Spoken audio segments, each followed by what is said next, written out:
आज हम Hindu marriage act 1955 के सेक्शन 11 से 16 के बीच में क्या प्रोविज़न्स हैं इनके बारे में पढ़ेंगे। साथ में सेक्शन 1 से 10 तक के जितने भी प्रोविज़न्स हैं उनका शॉर्ट रिवीजन करेंगे। सेक्शन 1 कहता है कि इसका नाम हिंदू मैरिज एक्ट 1955 है। ये पूरे भारत पे अप्लाई है और उन लोगों पे भी अप्लाई है जिन्हें भारतीय नागरिकता मिली हुई है। सेक्शन 2 ये कहता है कि एप्लीकेशन ऑफ एक्ट, ये एक्ट किन पे लागू है? ये एक्ट हिंदुओं पे लागू है जो जन्म से हिंदू हैं, जो धर्म से हिंदू हैं और जिन्होंने अपना धर्म परिवर्तन करके हिंदू धर्म ग्रहण कर लिया है। सेक्शन 3 में डेफिनेशंस दी गई हैं डिस्ट्रिक्ट कोर्ट की, कस्टम की, यूजेस की, फुल ब्लड की, हाफ ब्लड की और भी कई डेफिनेशंस दी हुई हैं। Section 5 valid condition of Hindu marriage बताता है। सेक्शन 7 सेरेमनीज डिस्क्राइब करता है कि एक हिंदू मैरिज में सेरेमनीज क्या क्या हैं। सेक्शन 8 बताता है कि जब रीति रिवाजों के हिसाब से शादी हुई है तो फिर उस शादी का रजिस्ट्रेशन भी आवश्यक है।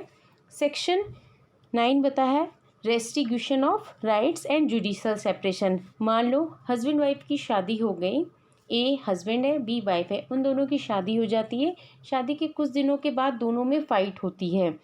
जब इन लोगों में फ़ाइट होती है तो सीधा डिवोर्स ना लेके ये रेस्टिट्यूशन ऑफ कंजुगल राइट्स की एक एप्लीकेशन देते हैं फैमिली कोर्ट में जाके कि दोनों में कहा सुनी होती है, जिसके कारण वाइफ घर छोड़ के चली जाती है या हस्बैंड घर छोड़ के चला जाता है। तब एग्री पार्टी फैमिली कोर्ट में एप्लीकेशन देती है अदर पार्टी को वापस बुलाने के लिए कि हमें हमारी शादी बचाने के लिए एक और मौका दिया जाए। जुडिशल सेपरेशन में क्या होता है कि हस्बैंड और वाइफ दोनों ही एग्री करते हैं कि उन्हें लगता है कि वो शादी नहीं चला सकते, तो वो कोर्ट में जाके कंबाइंड एप्लीकेशन दे देते हैं। कोर्ट उनको एक डायरेक्ट डिवोर्स नहीं देती, वो उनको 1 साल का टाइम देती है कि आप 1 साल पहले अलग अलग रह के देखो। अगर आप लोगों को लगता है कि आप अलग अलग रह के खुश हो तो ये जुडिशल सेपरेशन आपका डिवोर्स में बदल जाता है। आज के इस क्लास में हम सेक्शन 11 डिस्कस करेंगे जो वॉइड मैरिज से रिलेटेड है। Section 11 void marriage. सेक्शन 11 कहता है कि वह कौन सा विवाह है जो वॉइड होगा। इसके प्रोविजंस दिए हुए हैं। Section 11 any marriage solemnized after the commencement of this act shall be null and void and may on the petition presently by either party thereto against the other party be so declared by a decree of nullity if it contravenes any one of the condition specified in clauses.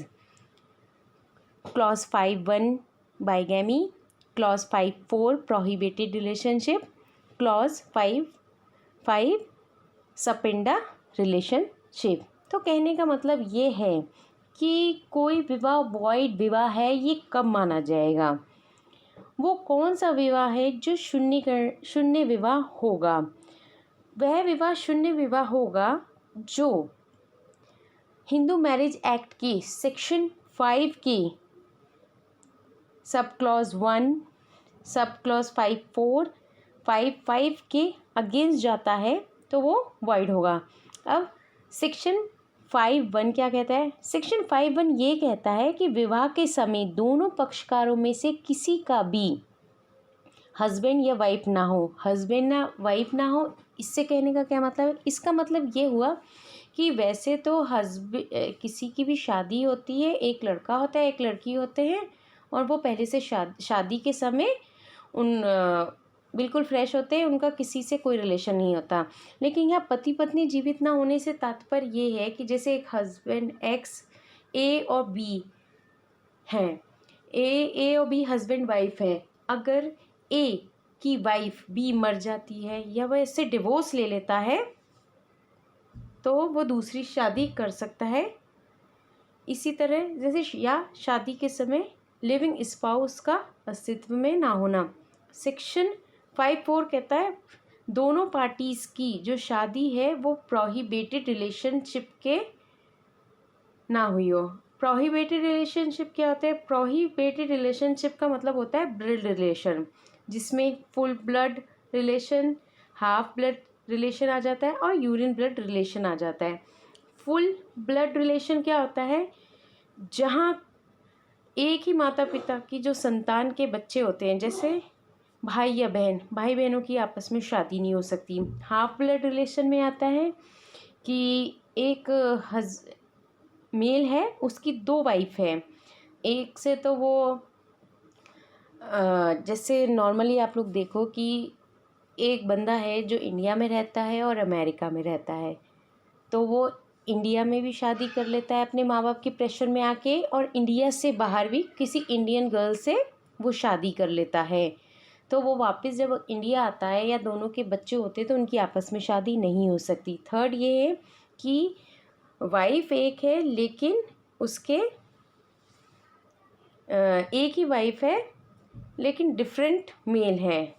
कहने का मतलब ये हो गया कि एक window है, उसका शादी से पहले एक बच्चा है, और जब वो अपनी सेकंड मैरिज करती है तो उस हस्बैंड से जो बच्चा होते हैं, तो मतलब वाइफ तो एक ही हो गई, लेकिन उसके जो 2 बच्चे हुए, एक तो पहली शादी से बच्चा है, एक इसकी दूसरी शादी से बच्चा है, तो इन दोनों की भी शादी नहीं होगी। जैसे स्टेप फादर या स्टेप मदर आप समझ सकते हैं ये।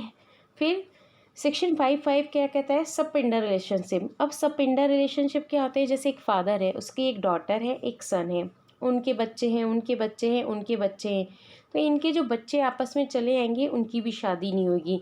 तो मदर की तरफ से तो 3 जनरेशन और फादर की तरफ से 5 जनरेशन काउंट करते हैं, तो ये वॉइड मैरिज होगी। वॉइडेबल मैरिज क्या होती है? A voidable marriage is perfectly valid marriage so long it is not avoided.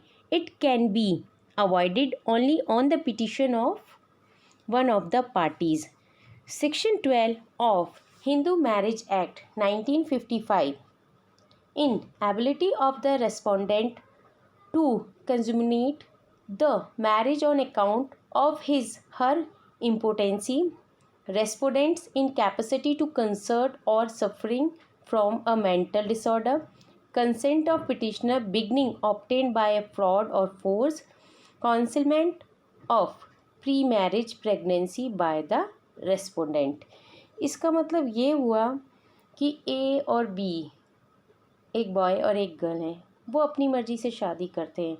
तो शादी के समय उस बॉय या गर्ल को, अगर जैसे एक बॉय है वो एक पागल लड़की से शादी करता है, तो उसमें उसकी कंसर्न थी कि हाँ भाई मैं पागल लड़की से शादी कर रहा हूँ, उसे पता है, या फिर वो लड़की जिससे वो शादी कर रहा है वो शादी से पहले प्रेग्नेंट है, पता, ये सारी चीज़ बॉय को पता है, तो वो फिर भी उससे मैरिज करता है। तो उन दोनों की मैरिज वैलिड मानी जाती है जब तक कि इन दोनों में से कोई भी, ए और बी, जाके कोर्ट में एप्लीकेशन नहीं दे कि आप हमारी शादी को वॉइडेबल घोषित कर दीजिए। ये जो शादी होती है वो अपनी मर्जी से होती है, चाहे वो लड़का करे चाहे आप लड़की करें। काफ़ी हिंदी मूवीज़ में आपने देखा होगा कि कई बार लड़कियों की शादी दिखाते हैं कि मेंटली डिसऑर्डर आदमी से की जाती है। वॉइडेबल मैरिज के जो ग्राउंड हैं, इंसैनिटी, पक्षकार पागल या मंदबुद्धि हो, इम्पोटेंसी फिजिकल और मेंटल दोनों हो सकती है, और जो भी शादी के लिए कंसेंट है फोर्स से ली गई हो। फोर्स से लेने का मतलब है, मान लो कभी कभार देखा गया है कि कर्ज में कई बार माता पिता डूब जाते हैं, तो जो अदर पार्टी होते हैं वो ये कहते हैं कि तुम अपनी पुत्री से हमारी शादी, मेरे बेटे की शादी करवा लो तो मैं तुम्हारा कर्ज माफ़ कर दूंगा। तो दबाव में आके वो उससे शादी कर लेती है, लेकिन बाद में अगर वो रहना नहीं चाहे तो वो फैमिली कोर्ट में जाके एप्लीकेशन दे सकती है कि मुझे इस आदमी के साथ नहीं रहना, मेरी शादी को वॉइड घोषित कर दीजिए। 4th पॉइंट ये है कि शादी से पहले अगर गर्ल प्रेग्नेंट होती है, हस्बैंड ए और बी दो बंदे हैं, एक बॉय है एक गर्ल है, ए को पता नहीं है कि बी प्रेग्नेंट है और वो उससे शादी से कर लेता है। अब शादी के बाद उसे पता लगता है कि वह प्रेग्नेंट है, तो वो ए के ऊपर डिपेंड करता है कि वो इसके साथ ये अपना रिलेशनशिप कंटिन्यू रखना चाहता है या फिर फैमिली कोर्ट में एप्लीकेशन दे के इस मैरिज को वॉइडेबल घोषित कराना चाहता है। Section 14, no petition for divorce to be presented within 1 year of the marriage. Section 14 ये कहता है कि शादी हो जाती है, शादी जब एक मेल और फीमेल की शादी हो जाती है, शादी के बंधन में बन जाते हैं और उनको पति पत्नी का एक स्टेटस मिल जाता है समाज में, तो वो अगर डिवोर्स लेना चाहें तो उसका क्या लिमिटेशन है। लिमिटेशन, मैक्सिमम लिमिटेशन की कोई लिमिट नहीं है, 10 ईयर, 20 ईयर, 30 ईयर, 40 ईयर, कितना भी हो सकता है।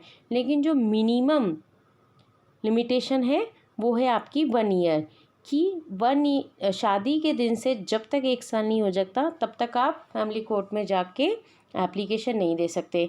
कुछ केसेस होते हैं जिसमें शादी के 2 महीने बाद, 3 महीने बाद, 4 महीने बाद भी डिवोर्स के लिए अप्लाई करते हैं। वो कोर्ट के ऊपर डिपेंड करता है। कोई एक्सेप्शनल केसेस होते हैं उसमें कोर्ट डिवोर्स ग्रांट कर देता है। सेक्शन 15 क्या कहता है, divorced person when may be Mary again. जो तलाकशुदा व्यक्ति है, चाहे मेल हो चाहे फीमेल हो, वो दोबारा शादी कब कर सकता है। अगर डिवोर्स सेक्शन 13B के तहत लिया गया है तो शादी तुरंत कर लेता है, लेकिन अगर डिवोर्स में सेक्शन 13A के तहत लिया गया है तो डिवोर्स में रीमैरिज के लिए वेट करना पड़ता है। इसके लिए 3 कंडीशन फुलफिल करनी होती है। पहली ये, एक तो अपील की डेट निकल गई हो, मतलब दोनों पार्टीज़ में से किसी ने भी सीनियर कोर्ट में, डिस्ट्रिक्ट कोर्ट के अलावा हाई कोर्ट या जो भी कंपिटेंट कोर्ट है उसमें कोई एप्लीकेशन नहीं दी हो। टाइम ऑफ लैप्स मतलब 90 दिन का जो टाइम पीरियड था वो निकल गया हो। दोनों पार्टीज़ में किसी भी फाइनल डिक्री मिल गई हो। जब तक फाइनल डिक्री नहीं मिल जाती जब तक रीमैरिज नहीं कर सकता। सेक्शन 16 कहता है, the children born out the void and voidable marriage are legitimate and in no case status of the child can be questioned. Void और वॉइडेबल मैरिज से जो भी संतानें उत्पन्न हुई हैं वो वैध संतानें मानी जाएंगी। उनको अपने माता पिता की संपत्ति पाने का पूर्ण अधिकार है। केवल माता पिता की संपत्ति पाने का पूर्ण अधिकार है जो उनकी सेल्फ एक्वायर्ड हो, ना कि उनकी। अगर माता पिता इसके अलावा अगर फैमिली मेम्बर्स अपने बच्चों वॉइड और वॉइडेबल मैरिज के बच्चों को एक्सेप्ट कर लेते हैं तो वो उनके ऊपर डिपेंड करता है वो प्रॉपर्टी देते हैं या नहीं। लेकिन लॉ जो ये कहता है कि वॉइड और वॉइडेबल मैरिज से उत्पन्न जो बच्चे हैं वो केवल अपने माँ बाप की संपत्ति में ही अधिकार प्राप्त कर सकते हैं। Thank you students.